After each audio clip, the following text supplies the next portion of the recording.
보리떡 기도에 나오신 여러분들을 축복합니다. 인간은 자신의 마음을 어디에 두느냐에 따라서 그 삶의 모습이 달라지게 됩니다. 마음이 어디에 있습니까? 어떤 분들은 명품에 마음을 두는 사람이 있더라고요. 그래서 만나면 늘 하는 얘기가 명품, 가방이 어떻고 뭐 신발이 어떻고 옷이 어떻고, 그래서 그게 명품인가 아닌가 여기에 늘 초점을 맞춘 사람이 있더라고요. 물론 뭐 명품을 가질 수도 있죠. 그런데 늘 항상 그리고 모든 그 관심이 명품에 있다고 하면 그것은 문제가 있는 겁니다. 또 마음을 도박에 두었을 때 그 도박에 둔 그 마음은 늘 모든 일들이 그 도박에 맞춰져 있고 결국은 다 탕진하게 되는 그 결과를 보게 됩니다. 우리는 마음을 어디에 두느냐에 따라서 우리의 관심 분야가 분명히 달라집니다. 하나님의 자녀들은 어디에 마음을 두어야 될까요? 이 세상의 물질보다 더 귀한 것에 마음을 두어야 됩니다. 그렇다고 하면 이 세상의 물질보다 더 귀한 것이 어떤 것이 있을까요? 오늘 이 본문 말씀에 보면 우리 주 예수 그리스도의 아버지 하나님을 찬송하리로다. 아버지 하나님을 찬송하리로다. 그의 많으신 긍휼대로 그리스도를 죽은 자 가운데서 부활하게 하심으로 말미암아 우리를 거듭나게 하사 산 소망이 있게 하셨다고 말씀을 합니다. 그렇습니다. 이 3절 말씀에서 우리 하나님 아버지는 예수님을 통해서 이제 죽은 자 가운데 부활하게 하셔서 우리를 거듭나게 하셨다는 거예요. 우리를 구원해 주셨다는 거예요. 우리를 주님 앞에 새롭게 세워주셨다는 거예요. 그래서 일어나는 일들이 있음을 말씀하고 있습니다. 그렇습니다. 우리 예수님께서 죽은 자 가운데서 부활한 가운데 우리를 구원하게 해주셨는데 구원하게 해주셔서 우리에게 무엇을 주셨습니까? 산 소망이 있게 하셨어요. 산 소망이 있게 하셨어요. 그래서 우리는 소망을 가지게 됐습니다. 그렇습니다. 우리가 죽은 자 가운데서 다시 살아나심으로 말미암아 우리 예수님을 믿는 자들은 영원한 나라에 대한 소망을 가지게 됩니다. 우리 예수님에 대한 산 소망이 있어요. 이 소망은 살아있는 소망, 산 소망, 우리를 살리는 소망, 소망이 있게 하십니다. 이제 4절 말씀에 보면은 썩지 않고 더럽지 않고 쇠하지 아니하는 유업을 있게 하시나니, 유업을 있게 하셨다고 말씀을 합니다. 그 유업은 어떤 겁니까? 곧 너희를 위하여 하늘에 간직하신 것이라. 유업을 있게 하셨는데 하늘에 간직하셨다는 거예요. 우리는 영생의 삶을 사는 그 소망 가운데 살아갈 때에 그 유업이 이 땅에서뿐만 아니라 저 영원한 나라까지 계속 이어짐을 말씀하고 있습니다.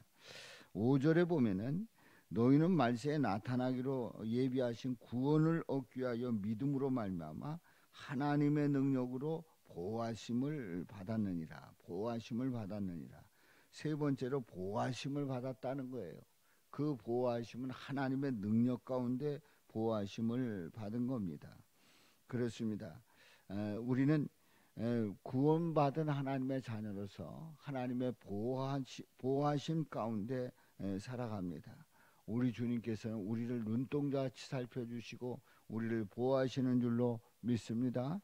6절 말씀에 보면은 그러므로 너희가 이제 여러 가지 시험으로 말미암아 잠깐 근심하게 되지 않을 수 없으나 오히려 크게 기뻐하는도다.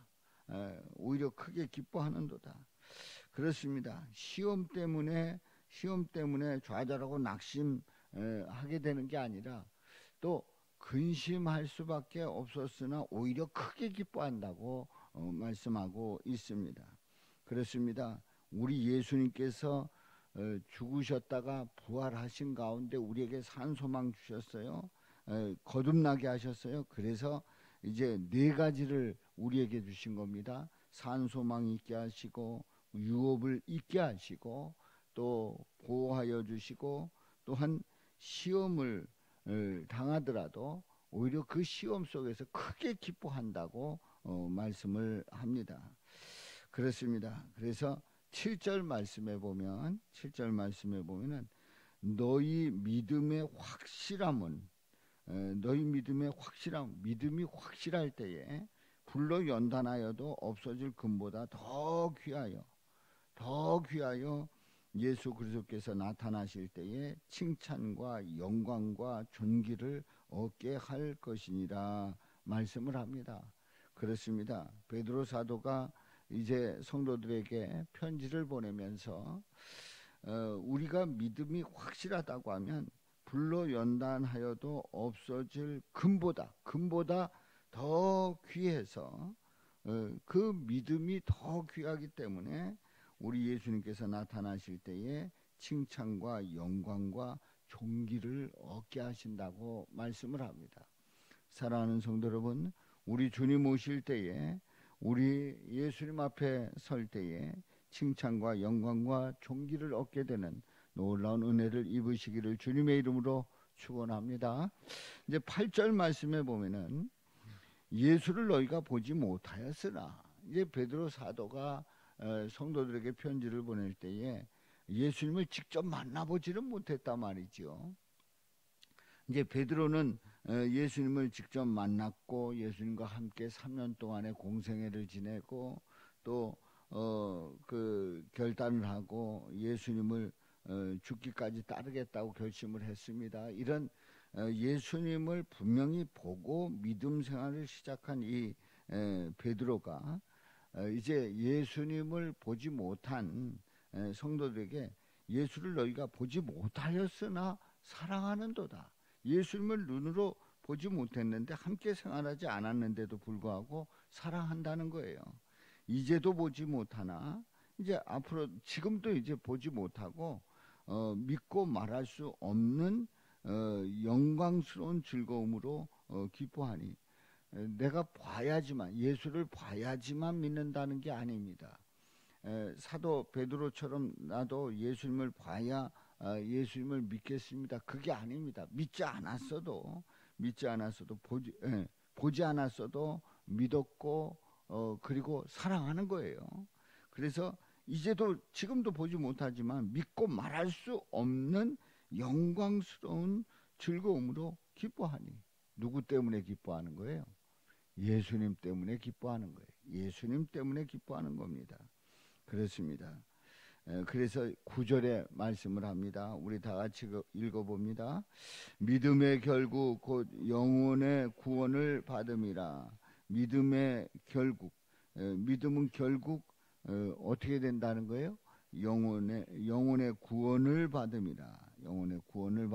믿음으로 구원받는 그러한 놀라운 은혜를 잊게 됨을 말씀을 합니다. 그렇습니다. 450장 오늘 이제 4절에 있는 말씀에 보면 금보다 귀한 믿음. 그렇습니다. 이 세상에 그 어떤 것보다도 귀한 믿음입니다. 금보다 귀해요. 이 세상에 가장 귀하다는 것을 금으로 표현하잖아요.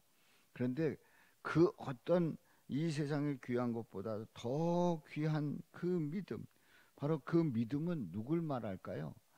예수님이십니다. 그래서 우리가 금보다 더 귀한 믿음이라고 할 때에 그 믿음을 좀 더 구체적으로, 좀 더 정확하게 표현한다고 하면 우리 금보다 더 귀한 우리 예수님은 참 보배가 되십니다. 보배 중에 보배가 되십니다. 이 진리 믿는 사람들, 예수 그리스도를 믿는 그 믿음의 사람들 다 복을 받겠네. 그렇습니다. 예수님을 알고 그 복을 받을 것임을 말씀을 합니다. 그렇습니다. 우리는 복 받기를 원합니다. 그래서 우리가 복을 누리기를 원합니다. 그런데 그 복은 그냥 이 세상의 복이 아닙니다. 이 세상에서 그치는 복이 아닙니다. 또 눈으로 보이는 그 자체로 끝나는 것이 아닙니다. 바로 믿음 때문에 영생을 얻었고 바로 영원한 복을 받습니다. 우리 예수님으로 말미암아 받는 그 복을 우리는 받는다는 거지요. 그렇습니다. 금보다 귀한 믿음은 참 복에 대도다. 이 진리 믿는 사람들 다 복을 받겠네.